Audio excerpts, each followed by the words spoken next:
Hello everybody and welcome back to the TripleJump podcast. You took my podcast. You stole my audionetwork.com. Audio Jungle. Preview. This is welcome to the Getty Sounds podcast.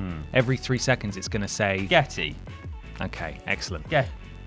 So welcome back to this video game podcast. I'm Ben. And I'm Peter. This is a video game podcast where we talk about video game things like Vidicon racing. Oh God, love that video game. I know you do. Yeah. It's been Gamescom, Peter. It has. Gamescom rolls around once a year. It's in Germany.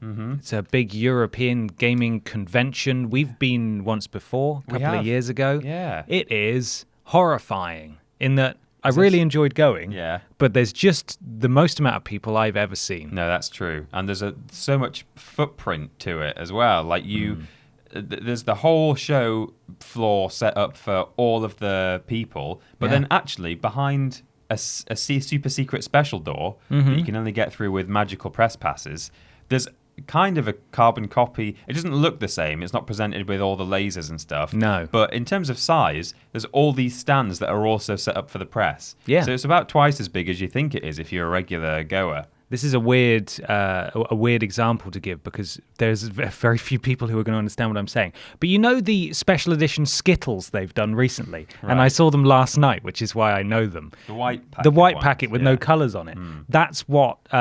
That's what the press area of Gamescom is to regular Gamescom. Yeah. It's just completely white in there and they've just got the company names above their booths and you just have to, it's by appointment only. But that's the outer walls of the booth. But sometimes you go in. When we went in, 2K had a nice thing going on inside. They did actually, you're right, they did. So sometimes inside those booths, it's all nice again. It's like a set. But yeah, when you're walking around, it is like, I don't know, it's like one of those offices where you have a little square. You know, one of those like call center square offices. Yeah, just really sad looking. Yeah. But that's just how girthy Gamescom is, that they have a replica Gamescom for press so they can actually get around and see games.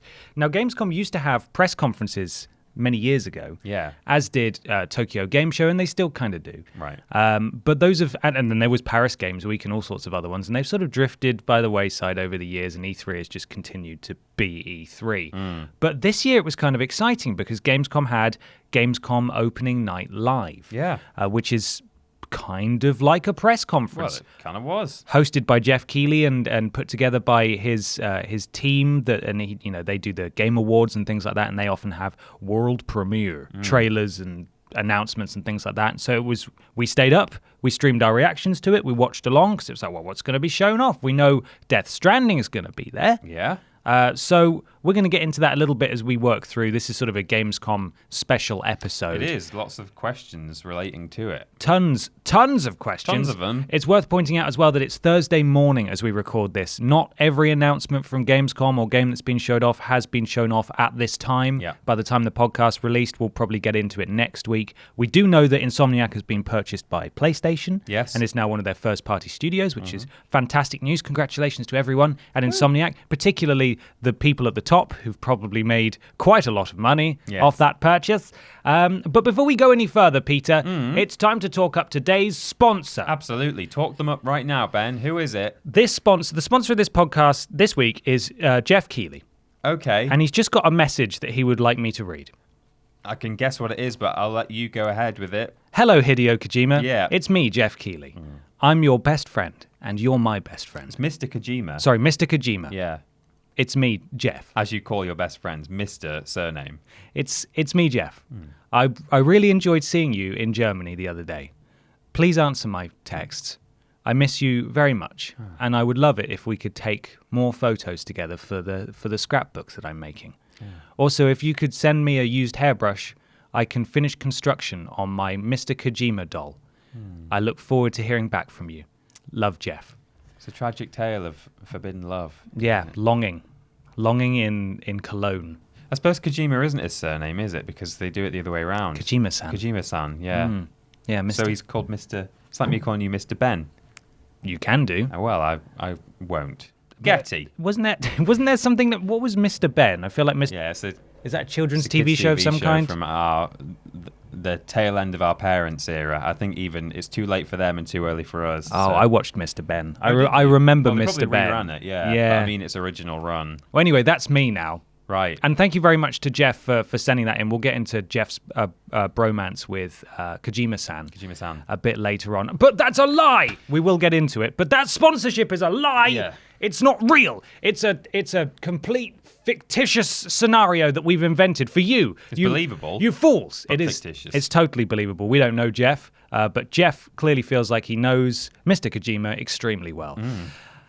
We'd like to thank our wonderful patrons over at patreon.com/Team TripleJump. They are real sponsors. They pay us money every month to keep doing what we do, and we source questions directly from them. Peter, let's get some questions directly from them. Peter, let's go Getty. Got one right here. Well, I've got two right here, actually. One's from Ginny, just Ginny, and one's from Lloyd Narja. Lloyd. And Ginny says, could Gamescom overtake E3 as the place to announce games? After the ESA leak 2 years in a row and Gamescom getting Jeff to host opening night, it seems like games journalists might start looking towards Cologne for the future announcements. And Lloyd says, did you feel the more streamlined and content-heavy style of presentation at Gamescom was preferable to that of E3? I'm a huge fan of the understated crowd ever since Bethesda's whooping fiasco. Oh my god. Yeah, it was awful. So we should probably clarify this Gamescom opening night live thing. It wasn't like a conventional press conference. It was structured,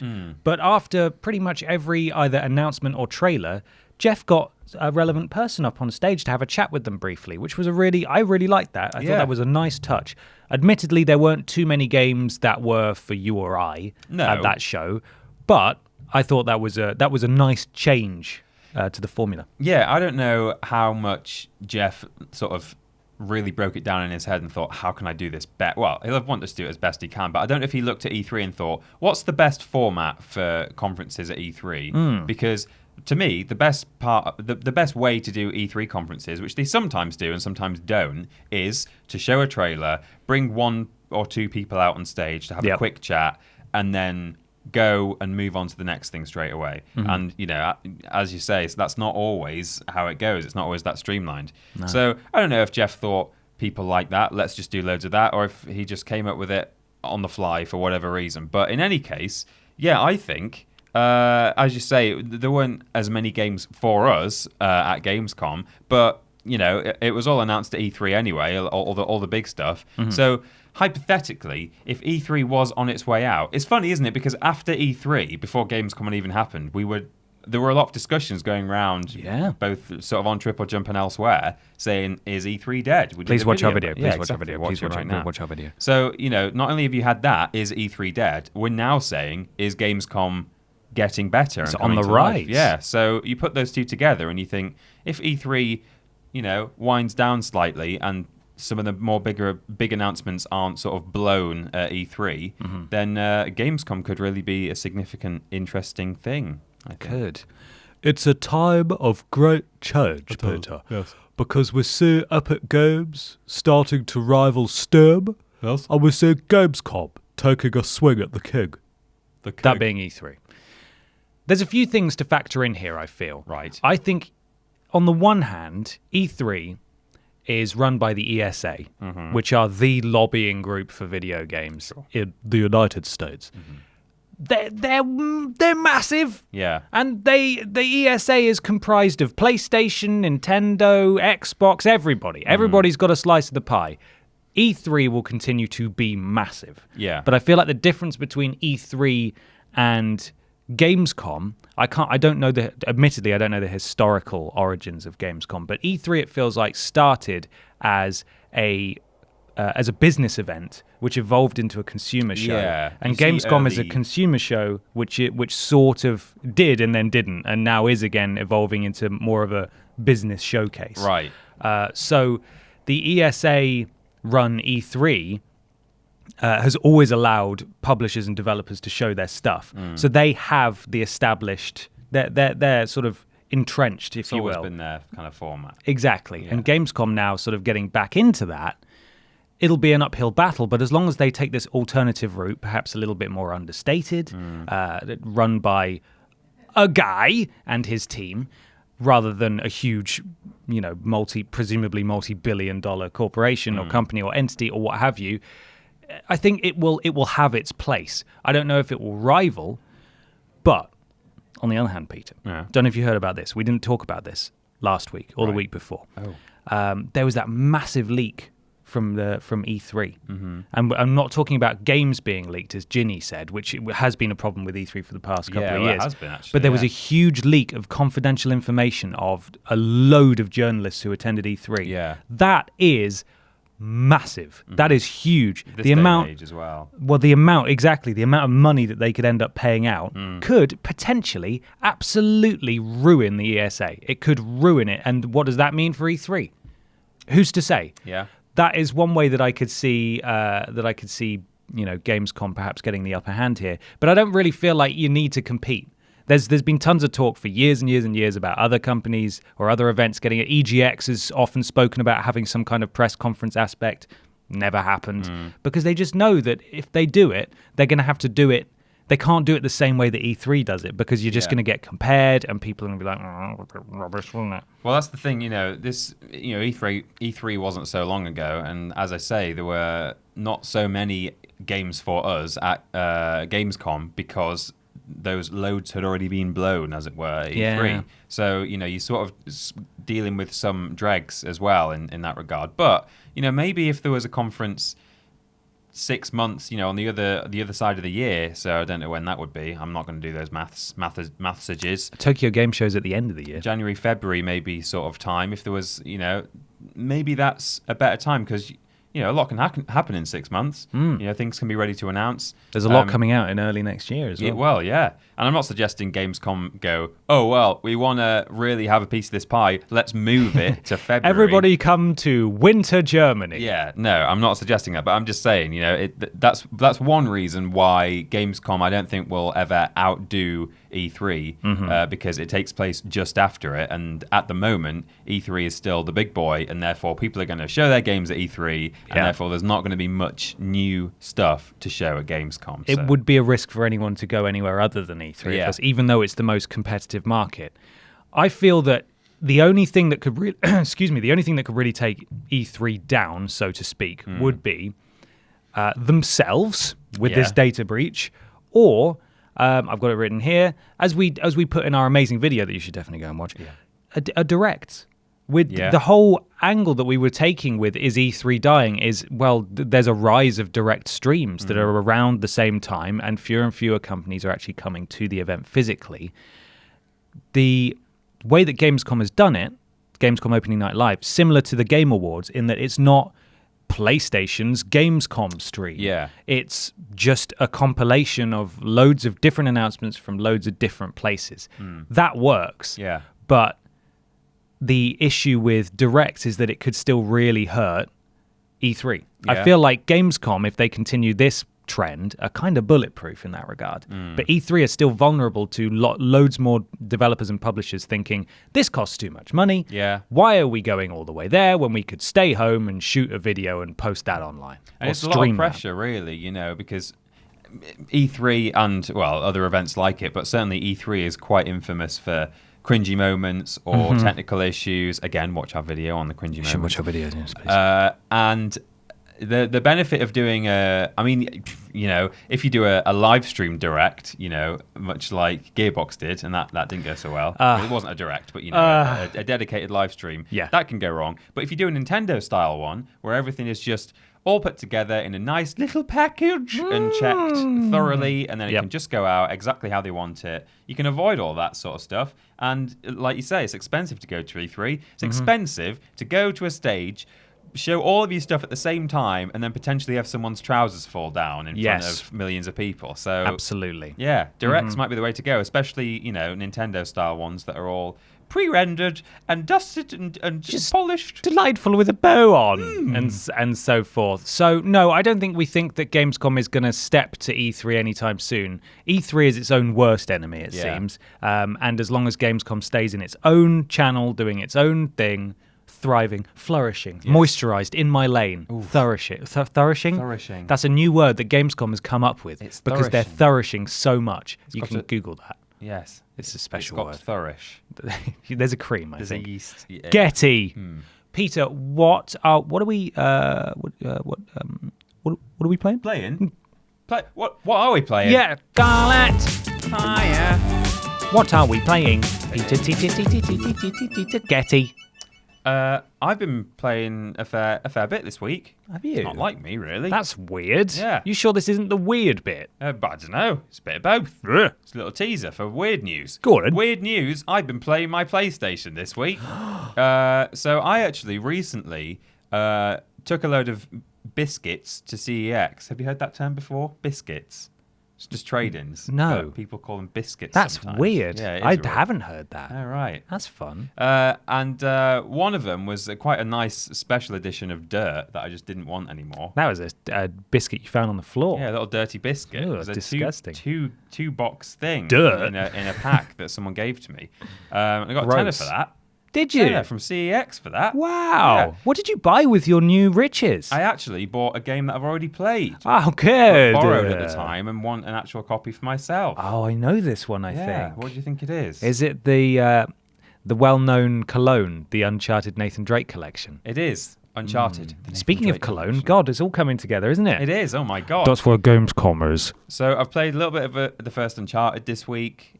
Just sort of, I've only played it through once. I've like all the 4 games I played through back to back in across about a month and a half when I first got my PlayStation. So reliving some of that, having a great time. Amazing. My save file is still on my PlayStation apparently, so I've got a load of costumes, but I'm not wearing any of them. So all right. You can't wear the donut one; it's illegal. I know. I've got that one Copyright as on well. I didn't realize I had it. I think you just get it for finishing the game. Yeah, it's I the think best skin as It well. is. It's great. But also, my fiance's younger brother and sister came up this weekend, and we knew ahead of time that there was going to be a period of time where we were all just going to be sitting in the flat together with nothing to do because their parents were here as well, but they had to go somewhere. That's why they all came up to Newcastle. Right. And so we were thinking, how are we going to entertain these children? How are we going to do that? How are we going to do this? Put on some Robbie Williams. So, well, we did put Let some. me play a video game. Yeah. Getty. We played some CTR, and they actually really enjoyed that. But what we thought was a godsend.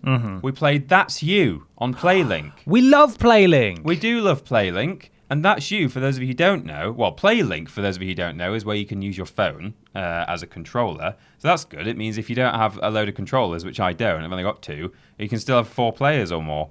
But That's You is basically a... how well do we all know each other? Let's be slightly funny and say, oh, you're the most likely for your pants to fall down at E3 on stage. Oh no! And there's some interesting mechanics where you use like your phone camera to take a selfie, and then like people have to draw on it and turn you into, you know, a monster or a witch. A witch or whatever like that. So it's all very fun. It's very family friendly and accessible. You know, if the parents had been there as well, I totally would have still suggested we play it. You know, It's fun for all the family. For go. So I suggest if you don't have it and you need something like that, you should get hold of it. I've not played it for about, I don't know, a year or more, but it was great. It's been a long time. It's also voiced by Fry from Futurama. It is. Billy West. Billy West? Billy West. Yeah? Bill. There certainly is a Billy West. I don't know if that's him. I think it is. Billy West. Just having a look. William Richard West. Oh, Werstein, known professionally as Billy West, That's is an him. American voice actor, comedian, singer, music. Oh God, he's got a lot of stuff. I recognise his photo. Yeah, that's That him. is him. That's him. Billy West. Yeah. Billy West. Well, that's great. Yeah, had a great time. Wonderful. Ben. Yeah. Scarlet, Fire, Getty. What are you playing? I got a platinum trophy over the weekend. I don't really want to talk about it though. Why? Because it was in Something beginning with. it was in Leisure Suit Larry. Wet Dreams Don't Dry, Peter. Oh no. I followed a guide and I thought this won't take long. It took 4 hours and I was very sad and uncomfortable the whole time. Was it? Did it get better? No. Was it as bad as we thought it was? It's just a really crap point-and-click adventure. I don't understand why it got reviews above 6, to be honest. Yeah. It boggles my mind. And maybe it's just that I don't like point-and-click adventures, but it's just crap. I skipped all the dialogue. I just don't like pornography. But I just don't like pornography. I think it's disgusting and an affront to Jesus. So I did that, and I'm ashamed, and I don't want to talk about it anymore. I'm 2 platinum trophies away from 150. Now. Oh, nice. Nearly there. So I need to think up a big one for 150. Yeah. A big boy. The other thing that I've been playing, you know how we talked the other day about Bloodborne or Dark Souls and how much the experience is improved for first-time players if they're going through with someone who's really experienced with the game, because that person can guide them and sort of be a chaperone. Yes. Last night, I did that with modern-day Minecraft. Oh, yeah? Updated current Minecraft, which obviously you're familiar with because you've been playing it too. Yeah, well, I'm not that. That's the problem. I'm not familiar with it. I've been playing it, but I'm not familiar with it. Well, I have... My little brother's come up to stay for the week. My little brother. My little brother. Yeah. What do sticky pistons do? He set some things in the floor that open the front doors automatically. Nice. And it's amazing. Yeah. I don't understand how any of it works. I mean, sticky pistons have been in there since... Not for this guy. Oh. You want a big stone block with windows called a house? I can do that for you. Oops, I'm out of stone. We'll just do that Dirt. corner with dirt. We'll just do dirt. That's okay. A front door, I think you mean dirt. Yeah. Windows, dirt. Dirt. Bed, I think you mean dirt, my friend. Anybody want some beef? Dirt. Yum, yum. I can make a cow out of dirt. Yes. So I haven't played Minecraft for quite a while, as we've discussed before on the podcast. And it's an absolute revelation. He's up for the week, and he's he's really got back into Minecraft. I think he's just finished his A-levels. So he's had the past 2 months to play Minecraft all day. And obviously Minecraft is right back up there again in popularity. And we went on a boat adventure. I'm getting choked up thinking about it because it's so lovely. It's beautiful. We went on a boat adventure. You know, there are shipwrecks now.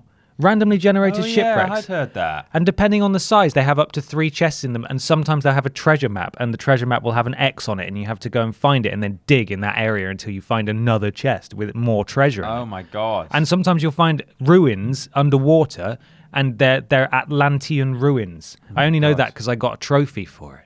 Jesus. It's amazing. I'm learning so much. There are llamas and stuff. Got a nice little garden with llamas in it. They're doing a big visual overhaul coming soon. Oh my god!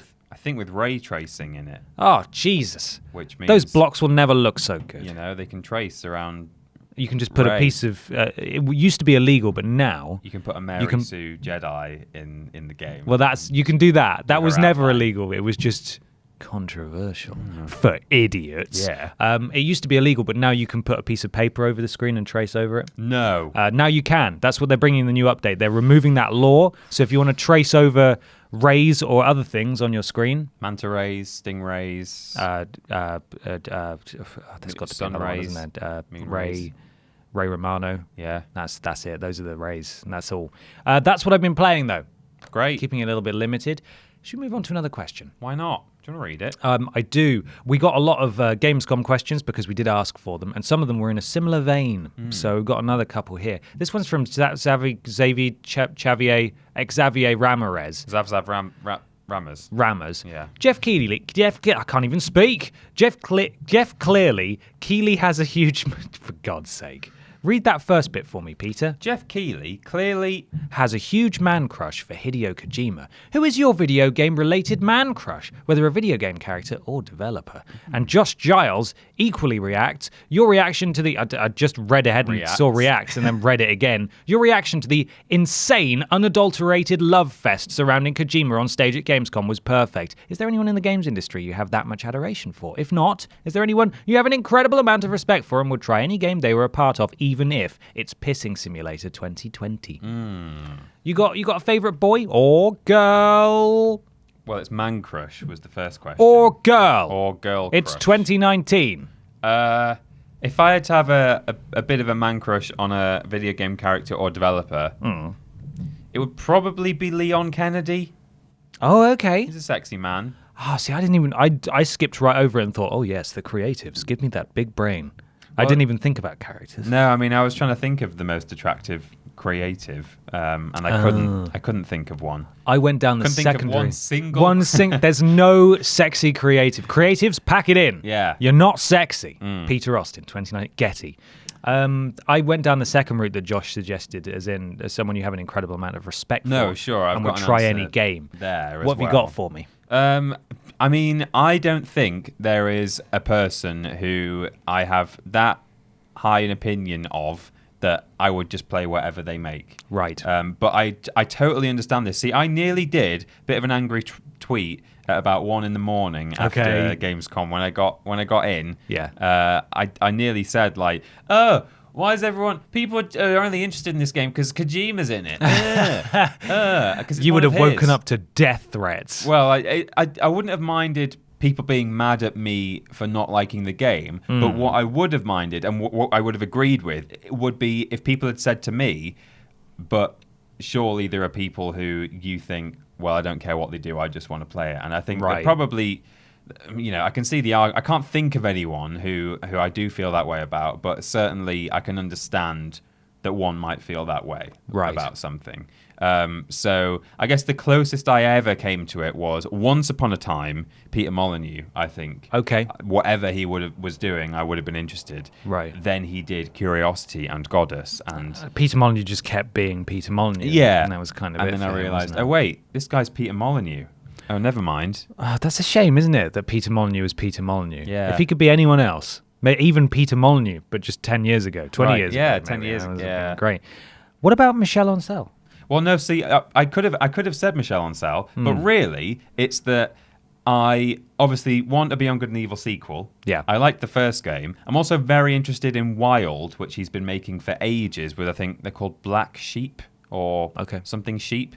It's just kind of you living out and you can possess animals. You're living out in the wild. You're like a caveman-y kind of thing. That sounds fun. Yeah, it looks fun, but they've been making it for ages and it might never happen. But I'm not that into Rayman. I don't like rabbits, so I can't argue that I would play anything that Michel Ancel makes. Right. So, okay. Yeah, I thought about saying him, but I was like, well, no, that's not. No, because he's just made some crap, hasn't he? Yeah. What an idiot. What about you? I've got 3 written down. Yeah. All highly attractive, sexy men, obviously. Right. David Cage is probably the only one on here out of the 3 that I've got written down just off the top of my head that I feel sort of it's like a law of physics. An as yet unwritten law of physics that I feel compelled to play anything that this weird man makes or is behind. The David Cage was a bit much for me. The David Cage is a bit much for me in every game he makes. Yeah. Heavy Rain, loved it. Fahrenheit, weird.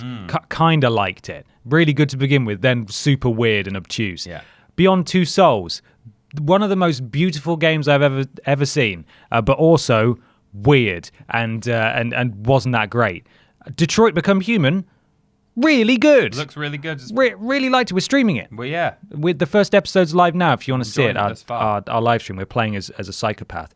Second one, Cory Barlog, the director behind the new God of War. The Balrog. Yeah, I've seen the documentary behind it. He seems like a very clever man. I'm interested in what he has to do and what he has to say. Finally, Neil Druckmann. Behind The Last of Us, well, it was split, The Last of Us. He sort of co-worked on that, but he was behind Uncharted 4. He's been at Naughty Dog forever, and he's directing The Last of Us 2.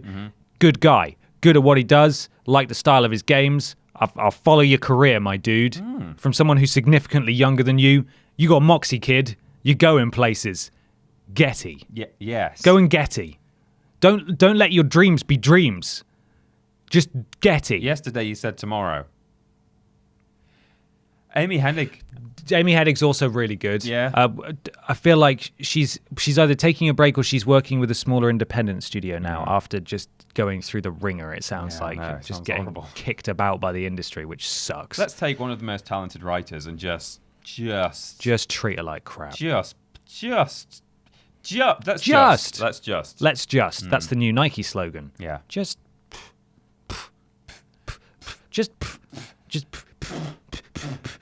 Thank you very much for that question. It's time, Peter, for something very strange. It's like coming over the hill. Is it a weird news? It's actually a monster. But look at that. Under his arm, or her arm, some weird news. Oh, yeah.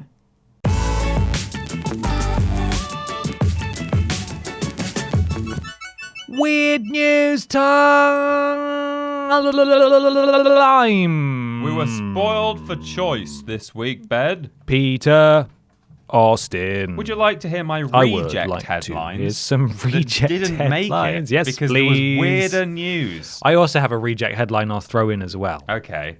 Pokemon trophy breaks the moment the winner touches it. Oh, no. A little boy of about 9 years old comes out. He gets handed this Pikachu that's holding a silver cup. He doesn't do anything. They hand it to him, and the cup falls off the top. There is a video online. Go and look at it. Oh, God. Mortal Kombat 11 is letting a DJ voice Sub-Zero, and bless him, he's trying, according to Kotaku. Oh. He's really bad at voice acting. I've not actually read it, so I don't know why he's been allowed to voice Sub-Zero. Right. But he says weird things in an unconvincing way. One of them, he does a fatality, and he goes, "Ability to freeze." That's it. What? Why? How did this know. happen? Also, one other update. This is a headline on Kotaku. It's really long. A week after Borderlands publisher Take-Two sent investigators to the house of well-known Borderlands YouTuber Matt Submato Summers because he published leaks from Borderlands 3, Summers' channel has been removed from YouTube. Oh, God. It doesn't say why. Basically, you click on the article and it just rewords that entire headline in prose underneath. Has he taken it? We don't know anything. I suppose. He might have just taken it down because he's spooked after having G-men sent to his house. Yeah, but weirder yet. Is this your full news? This is my actual news. Can I throw in my also rejected headline? Just one. It might be mine. It's not. Apex Legends producer calls players arse hats and dicks in heated Reddit thread. Oh dear. Basically, everyone was calling them out on some new event, which Respawn have admitted was perhaps a bit heavy-handed and weirdly put together, and he just went right in there and was just like, remember when we could just produce games and people were appreciative and they weren't arse hats, and someone was a dick back to him and said, oh, found one of those dicks I was talking about. And he just continued and basically alienated it. It's really ugly. That reminds me, it's not good. This is a bit of a tangent. Me and Amy sometimes watch true crime videos in the evenings. Was he on it? Where it's just this girl who monologues. She tells you about a crime that happened. Okay. She's normally very professional. But we were watching one last night and she said, oh yeah, well, this guy was carrying a note that said oh, what I intend to do this evening to admonish him of any guilt of what he'd done. And she went, but to be honest, he could just be covering his own arse. And it's oh, that came out of nowhere. Why would you be so blunt? You're normally very... Anyway, that's completely unrelated. Man caught playing Pokemon Go on 8 phones in his car. What? As in driving. What? There is a photo. Okay. Before I even... Oh my God. Yeah. He's sort of set them in foam, so they can easily be held. He's got a piece of foam and he's cut holes in it that are the size of phones so that he can stick them all into this fabtraption that he's made. There will be a link under the video if you want to go and look at this article. It's according to Kotaku.com. You know how there's a warning on Pokemon Go not to play the game while driving? This guy never got the memo, and when he is eventually sent it, needs it sent another 7 times just to be sure. As the Seattle Times reports, Washington state troopers noticed a car stopped on the shoulder of a busy highway on Tuesday night and pulled over to see if the driver needed assistance. Instead, they found him sitting in the driver's seat, holding a foam block, inside which was resting space for 8 phones, each of them logged into Pokemon Go. Oh, for God's sake. There was then an embedded tweet from Trooper Rick Johnson, who says, #Pokemon distraction. Oh, nice use of social media there, Rick. Sergeant Kyle Smith contacted a vehicle on the shoulder yesterday evening. This is what was next to the driver, ! Playing #Pokemon Go with 8, it says in letters, and then in brackets, the digit 8. Okay. Close bracket. Just in case you're confused. 8 phones. Driver agreed to put phones in back seat and continued his commute with 8 less distractions. Wow. I think he means fewer. Yeah, 8 fewer. God. He wasn't given a ticket since the cops technically never saw him driving while playing, even though he had to have been to have known when to pull over, because that's how the game works. That's true. Yeah. But he was given a warning for pulling onto a shoulder when it wasn't an emergency, and told to put the phones in the back seat so that they weren't distracted. This is your first warning. I believe that in the UK, if you are sitting in the driver's seat of a car on the road, particularly if you're in the sort of pulled up on the curb or whatever, I think if there is a phone in your hand switched on and you're using it, you can actually get like done for using a phone while in control of a vehicle. Oh, even if they don't see you moving. Because I've done that a lot. Yeah, so I didn't realize. I mean, because you know, if you're using SatNav, right? If you're pulled over, or you've pulled over to answer a phone call. Surely that's okay, right? Well, I don't know. That's what I think. Or it might be like maybe if the if ignition stationary is on or something. Lights, maybe stationary lights. Stationary lights, yeah, you would get in trouble I for that. But I think maybe it's if you're pulled over but the keys are in or something. And then you get 8 times the fine. Oh my God, imagine. It's a multiplier. Now, I've seen people, like particularly in Asia, unspecified country, not sure where, there was an old man on a bicycle with like loads of like just tons of phones, just all playing Pokemon Go. God. But not while driving. No, while and not in the West. While cycling, it's arguably more dangerous. Yeah. Can't balance, but you need the right model of phone over and over again. Yeah, otherwise need to make sure you'll tip over. You put the right phones. Blimey, that was weird. It was pretty weird. That was super weird. Is there anything else weird going on? There really is. It's actually Gamescom related, okay. which is rather appropriate. As soon as my phone recognizes my thumbprint, here we go. PC Gamer now. We're going to Piss Gamer. That's disrespectful. Sorry, PC Gamer. I think you're a wonderful website. Right. Gamescom's opening show was briefly blocked by YouTube for Ubisoft copyright infringement. Oh my God. Ubisoft participated in the event and apparently forgot to clear it on YouTube. In accordance with the Digital Millennium Copyright Act, YouTube has to provide a way for copyright holders to report videos that infringe on their copyrights. The system is predictably imperfect, and false positives or unscrupulous uses of it have caused video creators headaches for years now. Including us. Yeah, we'll talk about that in a second. Event creator and host Jeff Keighley probably had a pretty big headache today, following his pre-Gamescom show where we saw more Death Stranding footage and the announcement of Kerbal Space Program 2. His channel's video of the event was taken down on YouTube. This video contains content from Ubisoft, who has blocked it on copyright grounds, it read. Unbelievable. Ubisoft participated in Opening Night Live, where it showed off Anno 1800 DLC. It then promptly blocked the footage to make sure no one could see its Anno 1800 DLC. Yeah. It was obviously an accident, but it's pretty funny to see a publisher slap itself in the face with a DMCA takedown on an event it participated in. Over on Twitch, the Kerbal Space Program 2 announcement trailer is muted in the VOD due to a different automated copyright strike. Oh, God. The copyright Robocops have no mercy today. It didn't take long for the issue with YouTube to be fixed. You can watch the revived video below. Oh, dear. So, let's talk about this BS. Yes. If you're uploading a film to YouTube, nuh-uh. If you're uploading a TV show to YouTube, nuh-uh. Stop it. If you use someone else's music without permission, nuh-uh. If you use trailer footage, 30 seconds of it in a 32-minute video where you talk about loads of other things. Without sound. Apparently, nuh-uh. Apparently. So we got hit with this. We stayed very late to put together our sort of a wrap-up of what happened at Gamescom Opening Night Live. If you missed it and you want a wrap-up and a discussion of the things that were discussed, please go and watch that video. Just know. Later. Well, I did, yeah, working on it and making sure that it actually went out. We worked very hard on it. Yeah. And if you watch it, we won't make any money from it. No. Because Bandai Namco claimed it because of a small piece of footage from the announcement trailer for Little Nightmares 2, a game that you're a huge fan of and that we're a fan of generally on the channel, and we want to talk about it, talk it up. It's not a huge game. We had footage in there from FIFA. We had footage in there from Call of Duty. We had footage in there from Kerbal Space Program and all sorts of...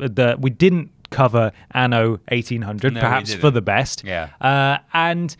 it was Little Nightmares, a game that we did not have to cover. We were essentially doing them a favour. Well, exactly. And as you clarified, because I had a moan on Twitter, and I didn't want it to be taken the wrong way, and you thankfully clarified for people who were a bit confused, in that it wasn't Bandai Namco manually going and looking and saying, no, take that down. It's an automated thing, but they've clearly uploaded the trailer for Little Nightmares 2 to this content matching system that YouTube have, that then took it down for us. Yeah. So, yeah, you did a tweet about it, and I thought it was pretty clear, but then I saw there was one reply underneath where someone had atted Bandai Namco UK. Right. And I think they'd just used a swear or something and called them, called them a bad word. And I thought, well, they didn't do it on purpose. Yeah. Well, they didn't do it on purpose in that, they didn't manually mark our video. But it was auto flagged just because it had the trailer footage in there. But as you say, what Bandai Namco did do on purpose was upload their trailer to the Content ID system so that things are getting auto flagged if they feature their trailer. Yeah. Now, I can understand if someone had just completely re-uploaded a copy of that trailer without permission. Sure, they shouldn't be doing that because Bandai Namco, as much as advertising their game, they probably want to make a little bit of ad revenue from the actual people watching the trailer as well. Fair enough. But we took a snippet of that trailer. We removed all the sound from that trailer. Mm-hmm. We then talked it up and said, hey, here's a semi-indie game. I mean, not quite indie, but, here's a low-key game. The first one was good. We're excited. It's going to be, let's see how it goes. And automatically, there was a problem with it. And really, a lot of this falls down on I think this is a YouTube problem as much as anything else. Absolutely. And Getty. And I don't know what YouTube does and doesn't allow people to sort of select on Content ID for people can do this but can't do this. Mm-hmm. And essentially all they need to do there is add a system, because they have the technology, very much so, add a system where it's if there's no sound, it's probably fine. If it's a small part of a much larger video, it's fine. If it doesn't use the full trailer, it only uses, say, 30 seconds of it, it should be fine. If there were some little check boxes that Bandai Namco could tick, then they could have ticked those and we wouldn't have had any problem. Because I'm sure if a human being from Bandai Namco saw how we had used that footage, they wouldn't have cared at all. They'd have been pleased that we were giving them a bit of airtime. Yeah, absolutely. I totally agree. Yeah. Getty. It is a YouTube problem in that smaller creators like us just can't really cover video games sometimes because it's literally impossible. Yeah. We just get copyright struck. We can't make any money from that video. So we have to be really careful. And we do try our best, but it's so frustrating. And we've had a lot of people who very helpfully have said, well, why don't you appeal it? Can you appeal it? Yeah. It's well, the claiming system is so in favor, it's so heavily weighted towards the claimant that there is no point fighting it unless you are willing to go to court or send tons of emails or do a lot of chasing to say this is I can't even think of the correct terminology for it now. Sort of fair use. Fair use, exactly, because we're discussing it and reviewing it and that kind of thing. It's we're totally well within our rights to use it in that context. But unfortunately, the way the system is, it's just at its very foundation, the claim system is if you want to dispute, you basically have to say, no, that is my footage. Which isn't how it should work. Or I have written permission to use this footage. It's not how that should work. Yeah. Because if we were to try and claim it, we would have to say that trailer footage is ours, which it isn't. The problem is that we should be allowed to just use it anyway as part of a larger video. But the only way we can dispute it is by claiming that footage is not ours, which obviously it is not. Yeah. So the whole system's just screwed because it's for everything rather than specific examples. There's no sort of... I'm struggling to put it into words, but there's no specifics for making claims. It's just a massive broad stroke for every kind of content match, whether it's a film, whether it's music, whether it's an image, everything. So the only option that you have is to claim that it is in fact your content, which a lot of the time it isn't. There's no subtleties to it at all. There's no way you can appeal it really. It's screwed up. If you fail the appeal system as well, you are likely to get an actual copyright strike against your channel. Yeah. 1 strike, I think, doesn't generally affect any of your rights. 2 strikes, I think you can have the ability to monetize removed or certain privileges taken down. 3 strikes, your channel is permanently deleted forever. Yeah. Irretrievably, I think. Or maybe not. I think they can get it back because in the past there have been a certain... there have been some cases where they've had to recover channels. But still, the other problem is as well, fair use, I believe, is specifically a legal term from North America, USA, maybe also Canada. I don't think British legislation is like uses the term fair use. We might have our equivalent of that, but it's also, I always feel it's like a bit dodgy, trying to claim that like this is fair use in the legal sense when you're a British creator using American content given to a worldwide audience. Like whose jurisdiction is it? And it's just really tricky. So it's the system's all messed up. I'm not saying that copyright holders shouldn't be able to protect their copyright, but I feel like there should be nuance to it. There should be, it's not, you can't paint everybody with the same brush. You can't tar everyone with the same brush. It's like there are special cases, not everyone is trying to rip you off. We were trying to promote you, and now we don't make any money from that video now. It's messed up. There should be a thing that basically if the content ID system knows that it's not just 100% re-upload, it's there's something different about it, it should then go to a human for review before the the flag for copyright is placed, not after. We get flag for copyright and we can send it to a human for review, but then you have issues there. And also the biggest problem is that as a general rule on YouTube, you make the most ad revenue from an upload in the first 24 to 48 hours. And even if we ask to have something reviewed, if it takes 48 hours before they go, oh yeah, no, sorry, our mistake, sorry, that's on us, you can have your ad revenue privileges back on this video. You don't get any of that money. You missed the window. That's gone now. And then you've had most of your views on that video, and that's that.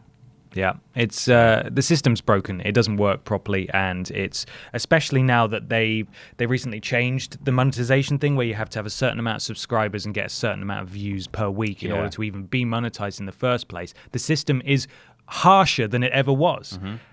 Now that you've actually gated monetization, there should be more review processes in place, but there aren't. And it just messes people around. And it's so annoying, and that's why it's so weird and funny for Ubisoft to actually catch themselves out by copyright claiming their own stuff on something that they agreed to do. It's just ridiculous. But they got it cleared up because of course they could, because they've got a direct line to YouTube, I'm assuming. We don't. No. Well, we can't. We've just got to use the system like everyone else, and the system's crap. Yeah. So that was weird news. Getty. Stephen Scode has asked us a question here. Stephen asks, or says, hello, Ben and Peter. Hello. Then he asks a question. After watching the Gamescom stream last night and thinking about E3 earlier this year, my question is, when games are revealed, has the focus of the presentation changed from gameplay to cinematic trailers? Seems like some fans care more about the trailers than the actual gameplay itself. Thanks for all the brilliant work and fun. Thank you, Stephen. Thank you, Stephen. I would say that the cinematic trailers have been around for a long, long time now.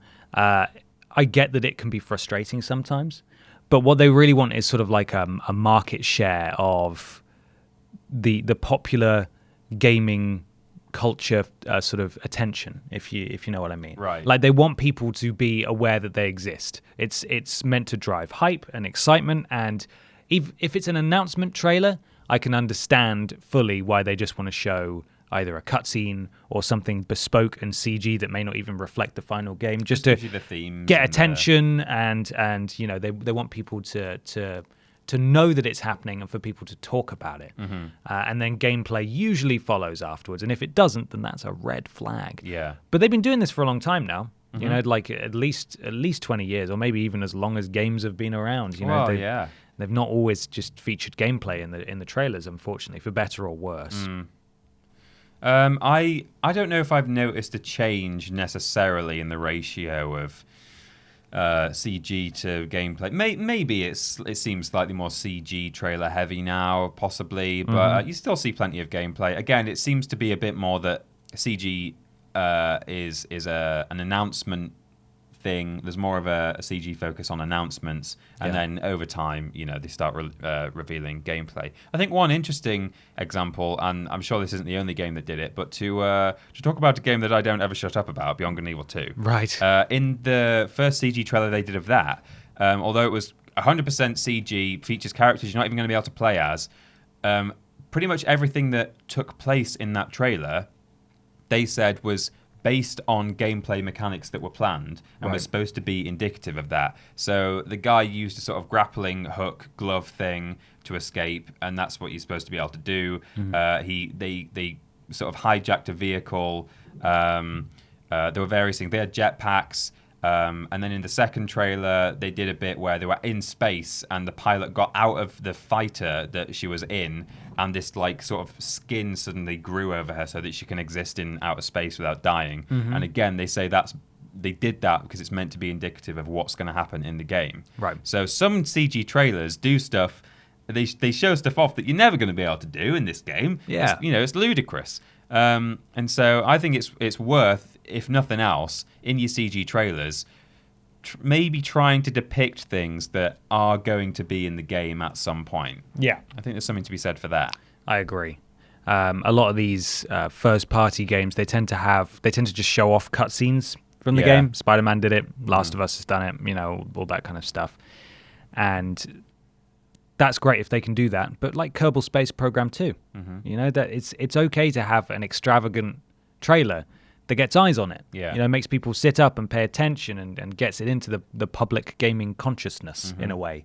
And that way they've got that market share and that people know that it exists. Yeah. Big bang right out the gate. And then people who are interested will then be paying attention. Yeah. Whereas if they're like, hello, here's Kerbal Space Program 2, here's half an hour of gameplay. Some people might be excited. I mean, it worked for Cyberpunk, but it's not going to work for everyone. Sometimes especially with these perhaps more methodical, tactical, sciencey PC games, you can't lead with a load of gameplay. You have to get people's attention, and then you have to rely on word of mouth and people talking about how much fun it is to get across. Yeah, I think you're right that, particularly if you're announcing a game or revealing a game, if you have a CG trailer, then it kind of appeals to both fans of that series or franchise and also people who maybe have no idea what it is. Whereas if you suddenly just release, so something like Kingdom Hearts 3, if you'd never played a Kingdom Hearts game before, you might think, why is this weird UI that you have to like navigate while you're fighting and stuff? Like, what is this? It's very brightly coloured and it's a bit Final Fantasy, and maybe I don't like Final Fantasy games. Whereas if you reveal a CG trailer where it's like, oh, that's Donald Duck there. It's Donald Duck and Sephiroth. What's going on here? What? I don't know how you've got this far and not heard about Kingdom Hearts in some way, but that's just an example. Of course. It kind of grabs a wide. It casts the net wider. I think it's more appealing to people who don't know what this thing is. But I do understand where you're coming from. I can't imagine, presumably, how frustrated Gears of War fans are, because I feel like for the last 2 years, all I've seen, I know there's gameplay out there, but all I've seen is a load of just CG trailers that aren't even in-game cutscenes from Gears of War 5. That seems to be a bit of a Microsoft thing. I think Halo tends to that's true, do actually. loads of CG. We've had a couple of Halos now, haven't we? Yeah, with previous games as well, they're very CG heavy as a general rule until the last minute. Or even then, I don't know if I can ever think of seeing a Halo gameplay trailer. I'm sure there have been. I'm not saying they don't exist, but certainly there's no memorable ones. There's no moments that I remember from previous conferences going, oh, wow, that gameplay looks great. It's just always Chief walking around some moor or something. Right. Posing. Yeah, exactly. Just smouldering up a storm up in there. So, there's absolutely something to be said for showing off gameplay. But, I think with a reveal, you do just sort of... You want to hit it strong, as hard as you can. Peter, it's time for what's that coming over the hill? It's not actually a monster this time. But it's a monstrous. It's a monstrous. It's a big discussion.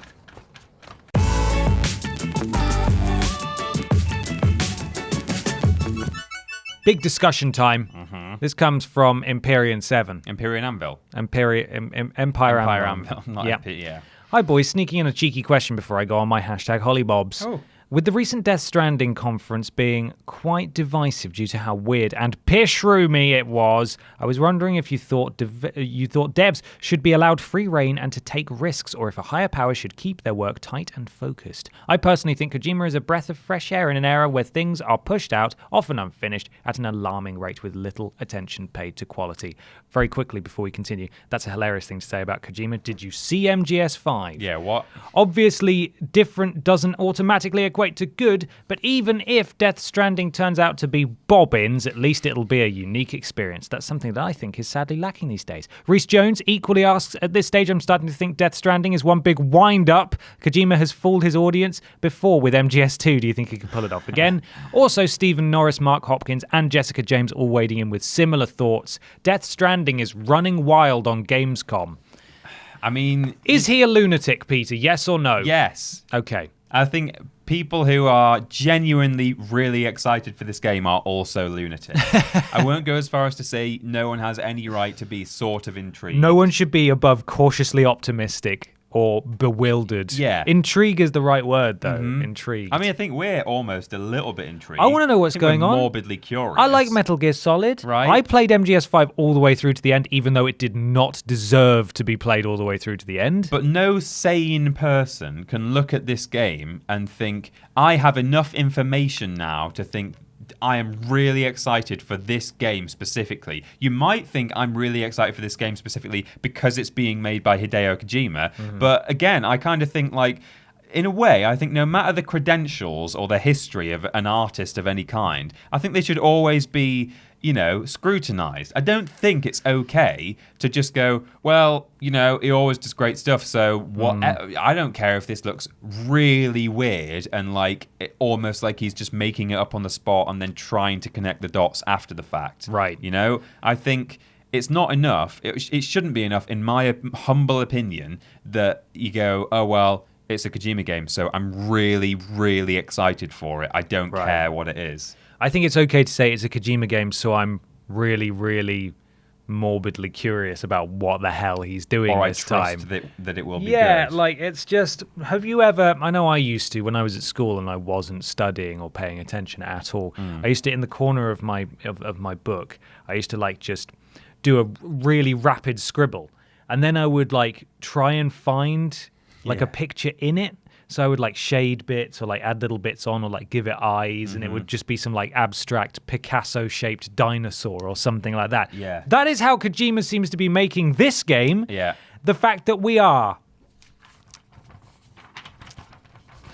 It's the 8th of November. It's coming out on the 8th of November. We don't know what it is. And he has said, to be fair, as we said at the beginning of the show, it's Thursday morning. He has said that there is a trailer being shown at the PlayStation booth at Gamescom that explains more about the protagonist, Sam, and what he's actually doing. It won't, But though. we are how many months out? It'll just 2? say, oh, by the way, he's got a giraffe inside his arm. It just lives in there. A tiny little giraffe lives in his arm. That's a little bit more about the protagonist, Sam. And by the way, his mum was an octopus, but only on Tuesdays.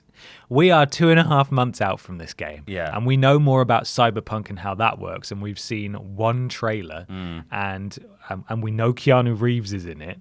And we've seen probably not representative gameplay demo from a year ago.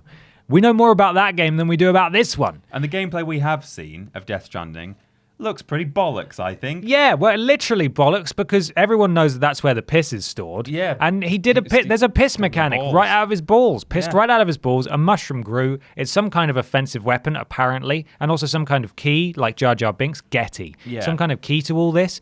And it doesn't make sense. As soon as I heard that this game was being made and that, you know, before he even announced what it was called, when Kojima agreed to come and work with PlayStation on this, the first thing I said was, we will not see this game until 2023, because at least at Konami, he had someone telling him, no, Hideo, no, it needs to be out. Hideo, please stop adding features. Hideo, why did you make the horse? Why is there a horse poo button? Stop Hideo? scribbling in the corner of your notebook, Hideo. Hideo, stop drawing abstract Picasso dinosaurs and add an ending to MGS5, please. It's already been delayed 20 times. He has nobody holding the reins this time. For the first time perhaps in his entire career, nobody is holding him back. And that is both beautifully wonderful and also horrifyingly frightening. Yeah. Because the fact that this game is coming out in 2.5 months shocks me, and I would not be surprised at all if it gets a delay between now and then. I would not be shocked if it gets pushed to next year or even further beyond, because it looks like all the cutscene-y stuff has been shot. And now they're just trying to work out how the game's going to work in between those areas. Yeah. I mean, I want to see how it turns out, but it's like looking away from a car crash at this point, even if it turns out being a car crash that's actually beautiful. A beautiful car crash with many wonderful moments that come out of it. At the moment, I've got no clue what's happening, and nobody can pretend that they do. No. And I doubt Kojima can either. I think graphically it looks pretty good, the gameplay that we've seen.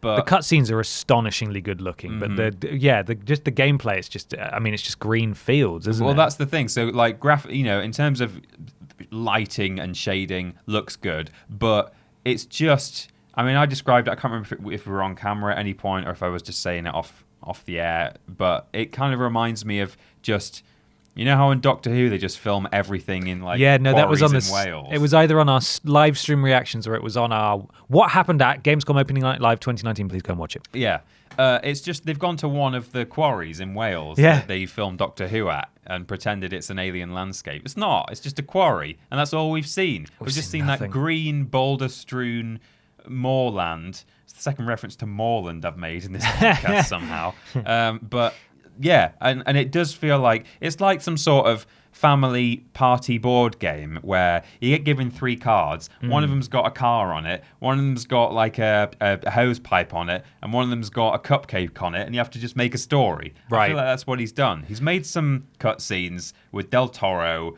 and the guy who designed the Death Star in Rogue One is in it, I think. Right. And now he's like, oh, got all these cutscenes. There's a bit where we breastfeed a baby. Oh, I just got Mass Mikkelsen. Yeah, that's the one. Yeah. We've got a ghost baby that's drinking ghost milk without any contact. Somehow. Also a famous actor, that one. Yeah. Danny Harmon off Tracy Beaker as the baby who phantom feeds. Oh my God, no. Please no. And we'll connect the dots somehow in the next 2 months or 2 years maybe. Yeah. If we do a delay. It's bonkers, and we here at TripleJump never obviously root for something to be bad, and we don't want this to be bad. I really want it to be good. Can you imagine how amazing it would be to have a game that is based on such an almost incomprehensible premise that ended up making total sense and was also brilliant to play? Yeah. That would be that would just be a new benchmark for the industry. And if it was a unique genre as well. He's pushing this strand genre. Like it's an actual thing. I don't try and make the things a thing.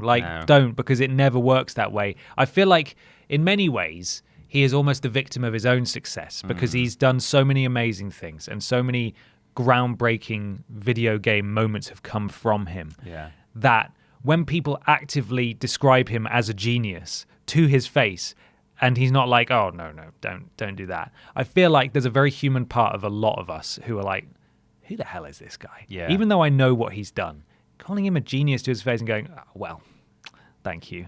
Like, no, you don't get to do that. Prove it. MGS5 was not all it was cracked up to be. You're 1 foot down at the moment. Konami, rightfully or wrongly, got a lot of slack for that. What happened with MGS5, but Kojima was implicated at every level in that. I can't imagine how difficult it is to work with Hideo Kojima. I can't imagine how difficult it is to keep a leash on him, to keep him working to a deadline, to keep him focusing on the important things. And when you've got an unhappy person that is okay with being called a genius, they're going to go off the deep end in a weird way. And that might be walking out or not finishing one of the most anticipated games of the entire decade at that point.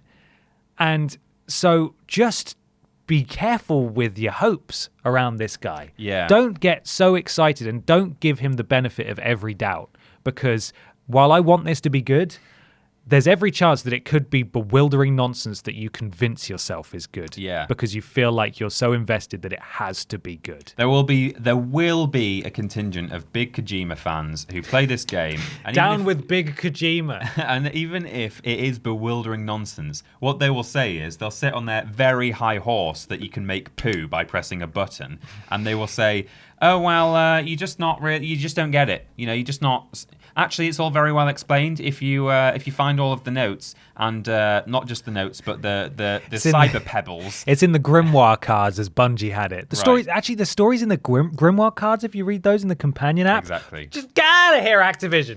What are you doing? But yeah, also I have to agree that it must be very difficult to have Hideo Kojima working for your company. Can you imagine working under him? And I don't revel in the fact that the guy was let go. I'm not pleased when anyone is essentially fired from their job, but I am. There were reasons. Increasingly less surprised that he was essentially sacked from Konami. Yeah. The longer this goes on, I've always known that he's a pretty crazy guy, but God, I can see why they might have wanted to just sort of say, look, we've had a great time, but. See you later, Hideo. He's not a genius. No. He's a very talented and very naughty boy. And he's got a good repertoire, but... He's done great stuff, but he was surrounded by great people. I'm sure he's surrounded by great people again. We will see what happens in the next couple of months. But as it stands, Kojima is strange. Death Stranding is strange. We don't know what it is. Try not to get too excited. Temper those expectations. And you've got to, those of you who are blindly excited have got to be able to appreciate where people are coming from here when they're saying, what is going on? And specifically in answer to the first question we had from Empyrean7, no, devs should not be allowed free reign to take risks. No. Not total free reign. No. That's why there are checks and balances within a game development team. That's why there are producers and directors on almost every level of development. Mm-hmm. There needs to be a chain of command, and there needs to be accountability. Yeah. In my very, very brief period working in games development, there were daily meetings for each department about what they were working on that day. Yeah. And then there were daily meetings for the heads of those daily meetings. So everybody was on the same page all the time about what everyone was doing. Clearly, that's got to be happening here because the game would not have taken shape as it has done. But I feel like Kojima probably has almost undue free reign to do whatever he wants. No, there's no harm in giving a bit more free reign than you normally would to a talented person. I think that should happen a bit more. I think like these things at the moment there's too much of a checklist saying, well, that's good for merch, that's good for, making that group of people happy in society. Can we monetize this? Exactly. That's all too much. And sometimes you should just say, here's a creative person, let's let them, just like spitball some ideas. But yeah, you need to temper it. It reminds me of how Robin Williams did a lot of improvising his lines for the genie in Aladdin. I'm sure he probably on occasion came up with some like really offensive stuff or like stuff that was close to the bone. Same with Jim Carrey in Ace Ventura. Apparently was pretty much told, here's a loose script, right? But say whatever you add in whatever you like just while we're shooting. Heath Ledger in The Dark Knight.